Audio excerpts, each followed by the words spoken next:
está assistindo Buffett e Gates, de volta à faculdade, na Management TV. I'm Mark Schmitz, I'm a senior actuarial science major. Could you tell us a little bit about your typical workday and how you manage your time to go out for like playing Halo 2 and that kind of stuff? Well, I don't get to play much Halo 2. I have to say, when I play with my colleagues at work, I get slaughtered so fast it's unbelievable when I'm on Xbox Live. Project Gotham Racing, I'm a little better at. It's nice to have a job where gaming is a serious pursuit, and we get to think about that and talk about that. You know, and playing around with the latest technology, whether it's you know, new PCs, looking at new software, sitting down with researchers. It's why I think my job is the best. Warren thinks his is the best, but I'm sure I'm right. Anyway, I'm in meetings a lot. My calendar gets very full with those, and then at night, after the kids have gone to bed, I'm on email a great deal. I get messages during the day. That's my chance to give long responses. And then over the weekend, I send a lot of mail as well. I take 2 weeks a year to just go off and read and think, where I'm not interrupted by work or anything else. I'm just solidly trying to think about the future, and people get to send me things to read as part of that so-called Think Week. So it's a nice mix of things. About 25% of the time that I'm out traveling around, meeting with customers, Europe, Asia, and that sort of helps me think, okay, do we have the right priorities? What are people responding well to, and what would they like to see us do better? I'm on Think Week about 50 weeks a year. I work about 2. And you'd be surprised at my days. I mean, they're very unstructured, no meetings, none. I mean, I don't like meetings. And I read a lot. I wish I were a faster reader. You know, I'd get more done. But I do read a lot, and I'm on the phone a moderate amount. Our businesses run themselves, basically, out there. My job is allocating capital, and that's what I'm thinking about.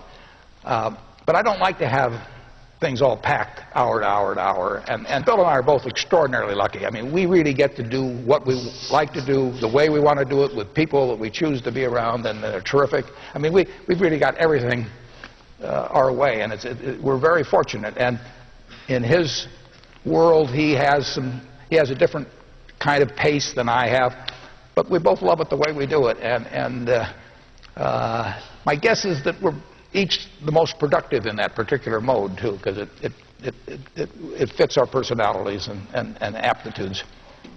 My name's Topher Voorhees. I'm a senior finance major. My question is, after the Xbox 360, where do you see video games going?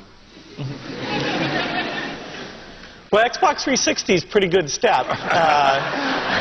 It's sort of the first of a generation of what we call high-definition games, where the realistic vision that you get is almost like reality. The other big thing is we want gaming to be more social, so this idea of live, where your friends can get on and you can have spectators and contests and make it into a very social activity. But we think we can draw in people who are older, people who are younger, more women into it by having more variety of these game types. Now, every 4 or 5 years, there'll be a new game. So after Xbox 360, I don't know what we'll call it, 720 or something obvious like that. You don't have to go out much further until the visual realism is so good that it's like trying to improve CD audio.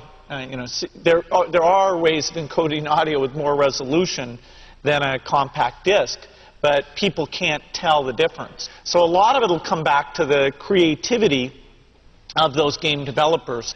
We will start to have cameras and speech recognition, so you'll be able to talk to the game instead of just using the triggers. You'll be able to take, a bat or a golf club, and our camera will watch what you're doing. And so it'll be a bit more like the virtual reality thing in terms of reacting, and then it's seeing exactly how to respond to that. Hi, my name is Pamela Bracey. I'm a senior marketing major here at the university. And if you guys decided to drop a $100 bill, would you bother going back to pick it up, or would you let a lowly college student like myself go get it? if he drops 10 cents on the floor as he walks out and he doesn't pick it up, I'll pick it up.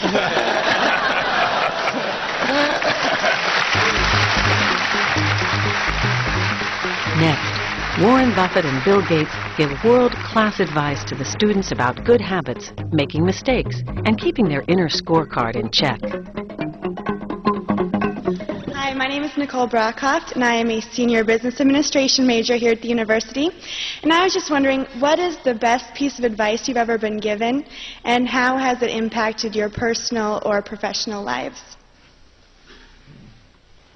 What did I tell you that impressed you the most? Actually, I can answer that. When first I met Warren, we were talking about getting together and doing something again, and he pulled out his calendar, and the pages were so blank.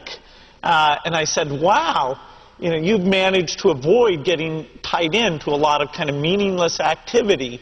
And you know, Warren said, yeah, you have to be good at saying no and picking the things that really make a difference. And that's one of many things I've learned from Warren, but that's one of my favorites. And so I can blame it on him whenever I'm turning things down. Yeah, well, I told him that was it. The truth is I don't get invited anyplace. I think that, you know, I got an awful lot of good advice from my dad, and he didn't lay it on me. I mean, he just, you know, you picked it up from him, but there was never any of this, you know, do this, do that type of thing at all. But I think he really taught me that it's more important in terms of what's on your inner scorecard than your outer scorecard. I mean, some people get in a position where they're thinking all of the time of what the world's going to think of this or that instead of what they themselves think about it. And if your inner scorecard, if you're comfortable with that, I think you're going to have a pretty happy life. And I think the people that strive too much for the outer scorecard sometimes find that it's a little hollow when they get all through. I'm Mary Reiser. I'm an accounting major. I'd like to know, we all consider you to be the financial business experts, and we look to you and follow your lead. But when you need advice and feedback about an idea or decision, I'd like to know, who do you go to? Well, usually I look in the mirror. To be perfectly honest.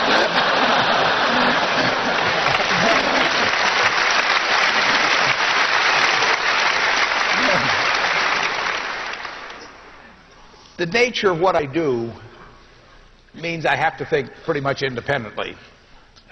Because if I take a poll, in effect, I'm going to do what everybody else is doing, and I don't think much of that usually in investments. And so I have to have an environment, I have to have a temperament personally that lets me think for myself. And I've got a terrific partner, a fellow named Charlie Munger. And you can't find anybody any smarter, any better quality of anything. But we think a lot alike. And we do talk things over occasionally, but we don't talk them over very often because I know how he thinks, he knows how I think. He's taught me a lot, you know, and you know, why should I pay for a phone call if I know what he's going to say?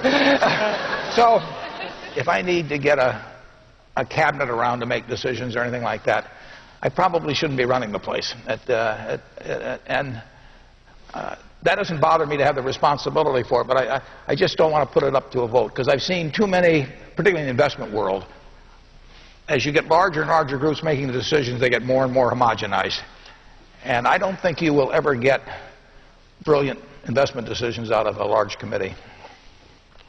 Yeah, for me, probably the most important decisions I make are a lot like when I pick what technologies the company's going to bet on. Those are a bit like Warren's, where you really have to be willing to be contrary, to leave some things aside and to go into some places that aren't very hot. If you get outside of that technical realm, you know, I'm super lucky. I have Steve Ballmer, who's now CEO of Microsoft, and we're in each other's offices almost every day. He, you know, he's more of a business type thinker. I'm more of a technology type thinker, but we a little bit have learned what the other one's going to say over the years, so we can give each other a hard time about the positions we expect. Outside of that, if I had some really tough decision, I'd talk to my dad, I'd talk to Warren, I'd talk to my wife Melinda. So I have enough people that know me and actually know